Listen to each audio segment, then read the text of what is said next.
Ashama harka fuunee kabajamtoota hordoftoota tiiktookii kiyyaaanii fi haati manaa koo urjii birruu daa'ima keenya jalqabaa ilma argannee jirra. Gammachuu keenya nu gammadaa isiniin jenna. Maqaa isaa Tola Waaq jedhanii jirra. Galatooma ulfaadhaa fayyaa qabna. Jireenya keenya keessatti gochawwan nuti osoo hin beekin raawwannee namoonni nutti jijjiiraman yookaan immoo maatiin illee nutti jijjiiraman maal isaan nuti immoo wanta hubachuu qabnu jireenya keenya keessatti wantoota seerota nuti jireenya keenya keessatti bu'uura godhannee namoota duukaa jiraachuuf fira duukaa jiraachuuf namoota duukaa hojii hojjennu duukaa jiraachuuf wantoota nu barbaachisan maal isaan wantoota nu beekuu qabnu. Kan namoonni baay'ee beekan garuu namatti dubbachuu isaa hin barbaanne yookaan irraaf qeenfatan maal isaan yoo yaa akkam jirtu jaallatamtoonni fi kabajamtoonni hordoftoota Kooroon Inspire akkam jirtu tolga guyyaarraa barnoota baay'ee bareedaatii lafee dugdaa jireenyaa kan ta'e isiniif qabadhee dhufeetan jira. Tolga barnoota qodhumaatti turtii gaarii. Tolga mee jireenya keenya keessatti barnoonni nu barbaachisu jireenya keenyaaf namoota duukaa walii galteen jiraachuuf maatii keenya duukaa walii galteen jiraachuuf environmentali keenya naannoo keenya duukaallee akkanuma namoota duukaa hojii hojjennu duukaa waliigallee jiraachuu kan nu dandeessisu yookaan immoo wanta nu hubachuu qabnu yeroo baay'ee osoo hin beekin dogoggoroota nuti raawwannu yookaan hubachuun haala dogoggoroowwan nu raawwannu maal isaan dogoggoroowwan kun immoo miidhaa akkamii nurraan ga'u namoota duukaa walitti dhufeenya keenya maal gochuu danda'u kan jedhudha kan wal faana ilaallu. Tolga mee an walitti dhufeenya namaa laamsessu yookaan immoo walitti dhufeenya namaa kan laaffisu kan walitti dhufeenya namaa akka inni wal jibbu akka inni wal nuffu kan taasisu maal isaan nuti immoo maal baruu qabna jireenya keenya keessaaf maalti barbaachisaadha maal nuuf fayyada yookaan immoo maalti nuuf maal ajje kan jedhudha kan guyyaarraa ilaallu. Tolga inni jalqabarratti argamu yeroo namni haasa'u addaan hin kutin. Namni kamiyyuu osoo haasa'aa jiru gaafa namni addaan isa kutee oduu mataa isaatii itti fufu hin jaallatu.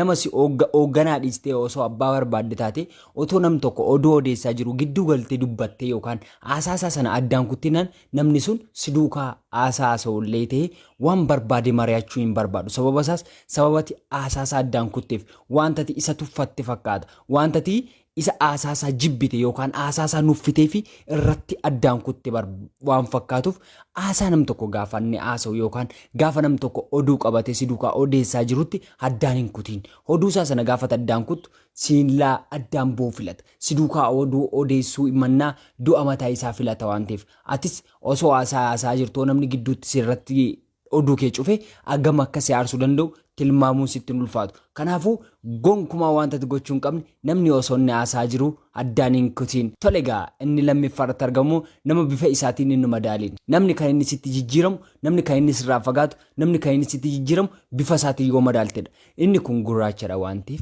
akkas gochaa jira yookaan immoo akkasidha jettee gaafati madaaltu yookaan immoo eenyummaa isaatiin gaafati isa tuttu maalummaa isaatiin gaafati isa tuttu namni sun du'a badan baay'ee si jibba. Baasii dubbachuu adabu. Baasii sitti dubbachuu isaa dhiisu malee keessa isaatti boolla garfagoo siif qota yookaan immoo of biraa si dhabsiisuuf wanta inni hin goone hin jiru. Kanaafuu nam tokko tasumaa eenyummaa isaa yookaan bifa isaatiin hin madaaliin. Inni sadaffaarratti argamu yeroo hundumaa iddoo nama dhuunfaa tokko kabaji. Nam tokko yeroo hundumaa irra deddeebiitiin bakkeen ni taa'u. Yookaan immoo bakkeen itti taa'uu jaallatu yookaan bakkeen itti bashannanu yookaan bakkeen itti taa'ee dubbisu yookaan immoo bakkeen itti taa'ee hojii hojjetu jalaa hin jeeqin yookaan kabaja kenniif. Namni kamuu kabaja barbaada, ulfina barbaada. Yoo maal jedha Oromoon barcuma ulfinaa yoo abbaatuuf jalatti baadhataa jedha. Yooti barcuma kee kabajjee barcuma namaa kabajje namni kamiyyuu siif ulfina qabaata. Namtichi kun nama teessuma namaaf iddoo laatudha. Nama iddoo namaaf kabaja laatudha siin jedhee kabaja guddaa siif laata. Garuu ati bakkeen itti taa'ee dubbisu, bakkeen itti taa'ee hojjetu, bakkeen itti taa'ee boqonnaa fudhatu deemtee jeeqxa yoo jireenya isaa keessatti baay'ee si jibba. Sirraa baqachuu filata. Sirraa addaan ba'uu barbaada waan ta'eef gonkumaa iddoo nama dhuunfaatu kabajiif yookaan iddoo taa'umsa isaa kabajee yoo akkas goote nama kamuu duukaa walii galtee jiraachuu dandeessa waan ta'eef. Inni afuraffaarratti argamu waa'ee nama tokko gonkumaa waan hin taane hin tilmaamin.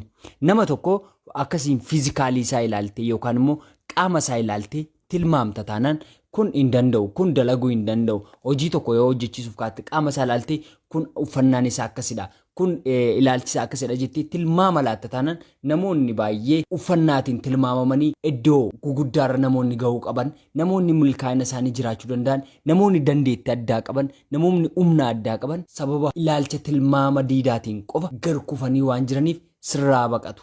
Namoonni kun mul'ata isaanii keessatti du'oomsita waan ta'eef abjuu isaanii keessatti dukkaneessita waan ta'eef tasuma uffata isaanii yookaan gonkumaa wanta isaaniitiin ilaaltee hin tilmaameen warqiin illee dhoqqee keessaa ba'a waan ta'eef daayimendiin illee lafa keessaa ba'a waan ta'eef eenyummaa nama tokko kan itti madaaltu uffata isaan biyya isaan naannoo isaan maalummaa isaan osoo hin taane dandeettii sammuu isaa keessa jiruun ta'uu qaba kan itti madaaluu qaba uffata isaatiin nama kamuu hin tilmaameen. Tole egaa inni shaneeffaa irratti argamu immoo yeroo dogoggortutti dhiifama gaafadhu. Namni kamiyyuu dogoggora yoo hojjete dogoggora isaa sana amanuu dhabuurraan kan ka'e balleessaan balleessuu barbaada. Ati immoo gonkumaa kanan godhiin nama duukaa jiraattu duukaa yoo dogoggorte dogoggora kee amani dhiifama gaafadhu. Yoo namoota duukaa hojjettu dhate dhiifama dogoggoreen nan sirreessa amma kanaafachuu jedhi. Yoo maatii dhate illee dogoggoreen nan sirreessa jedhi. Yoo hiriyaa kee dhate nama kamiyyuu yoo ta'e dhiifama gaafadhu. Dogoggora isaaf namni dhiifama gaafatu nama beekaati, nama hubataati, nama waa tokko madaaluu danda'udha. Kanaafuu dogoggora keef dhiifama gaafadhu. Inni je'effaa irratti argamu waa'ee nama dugda duuba hin hamatiin yookaan hin dubbatiin. Jireenya kee keessatti arra nama duukaa dhaabattee nama hamattu yookaan dudduuba isaan nama tokko yoo hamatte namni sun si jibba. Namicha ati hamattu sunillee siif ilaalcha gaarii hin qabaatu. Boorillee naan darbee hamata. Boorillee naaf darbee boolla qota. Boorillee naaf darbee akkana godha jedhee waan yaaduuf sirraa baqachuu murteessa yookaan sirraa udduduba dheessuu barbaada. Kanaafuu tasuma nama kamuu udduduba isaa dhaabattee eddeenni hin jirretti hin hamatiin yookaan udduduba isaa hin dubbatiin waa'ee isaa. Kanaafuu sirreessitii irraa of eegi. Nama hamiirraa, namoota cephessuurraa, namoota gadi kuffisuurraa of qusadhu. Inni torbaffaatti argamu yoo ulfaatillee amanamaa ta'e. Namni namanni jaallatu nama amanamaadha. Nama amanatee waa sitti laadhate yookaan nama amanatee waa sitti dubbate yookaan nama amanatee iddoo guddaarra si kaa'e tasuma amantii isaa sana hin dhabiin. Amantii isaa sana yoo dhabde tasuma namni sun deebistee amantii isaa sana argachuu hin dandeessu waan ta'eef yoo agamsitti cimellee amantii kee sanatti yookaan immoo nama si amane sana amantii isaa sana eeguufiif carraaqi. Ulfaataadha. Sa'a kanarratti nam tokko amanee waasitti godhateenaan amantii isaa sana eegdee turuun yookaan amantii isaa sana jabeessitee turuun ulfaachuu danda'a. Garuu tasuma nama duukaa jiraachuuf yookaan amma nama duukaa jiraattetti tasuma amantee namni sitti amane tokko hin balleessiin. Inni 8ffaa irratti argamu immoo akka namoota itti ilaaluu barbaadduun nama ilaali. Akka ittiin namoonni si ilaalan barbaadu mul'attee guddattee nama guddaa taatee humna keessa kee mul'istee akka namoota biratti waaw mucaan kun nama jabaati, nama kaayyoo isaa galmaan geessudha, mucayyoon kun nama jabduuti, nama mul'ata isheef jiraattudha jedhamti haga ilaalamuu barbaadu atillee ija sanaan nama biraa ilaali.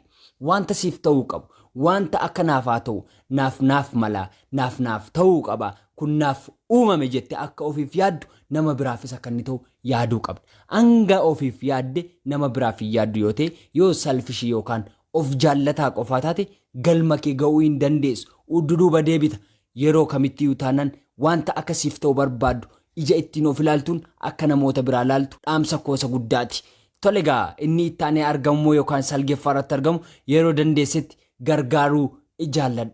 Namoota kamiyyuu yeroo gargaarsaaf yookaan dandeettiif kee namni barbaade yookaan na gargaari maaloo jedhee gargaarsaaf harka sitti hidhatu harka kee udduubatti hin deebisiin. Nama kamiifuu harka kee hidhadhu. Yoo harka kee hidhatte gammachuun jiraatta waan ta'eef tasuma wantoota kana raawwattee jennaan nama kamii duukaa walii galtee jiraachuun sitti hin ulfaatu waan ta'eef nama gargaarsaaf harka sitti hidhate harka kee jalaa hin dhorkatiin yookaan harka kee irraa hin fageessiin. Namnu jaallatee harka kee ilaalchan dhufu, namnu jaallatee gargaarsa kee fedha hin dhufu waan ta'eef ati dandeettii isaa qabaattee humna isaa qabaattinaan nama gargaaruu irraa duubatti hin jedhin. Inni dhumeffaaf kurneeffaa irratti argamu immoo aariin kee gochaa kee akka inni to'atuuf hin eeyyamiin. Namoonni baay'ee gochaa baay'ee erga namaa raawwatanii yookaan holmaa baay'ee erga namaaf oolaniiti aarii isaanii to'achuu dhabuutiin miira isaanii to'achuu dhabuutiin wanta waggaa baay'ee ijaaran yookaan wanta waggaa baay'ee itti laffaanii itti dadhabanii waan baay'ee raawwatan aarii isaanii to'achuu dhabuutiin wanta san kan isaan jecha tokkoon yookaan gochaa tokkoon balleessantu argama. Kanaafuu aarii kee to'adhu, miira kee to'adhu. Namni miira isaa to'atu nama hunda caaludha waan ta'eef nama duukaa jiraachuuf, maatii duukaa jiraachuuf, nama kam faanallee jiraachuuf aarii kee to'adhu. Yoo kana raawwatte nama kamuu duukaa jiraachuu dandeessa waan ta'eef. Tole egaa guyyaa har'aa barnoota baay'ee bareedaa ta'e akkanuma wal faana ilaallee abdii guddaan qaba. Barnoota biraan hanga walitti deebinutti turtii gaarii. Yoo isin itti like, share, subscribe gochuun maatii keenya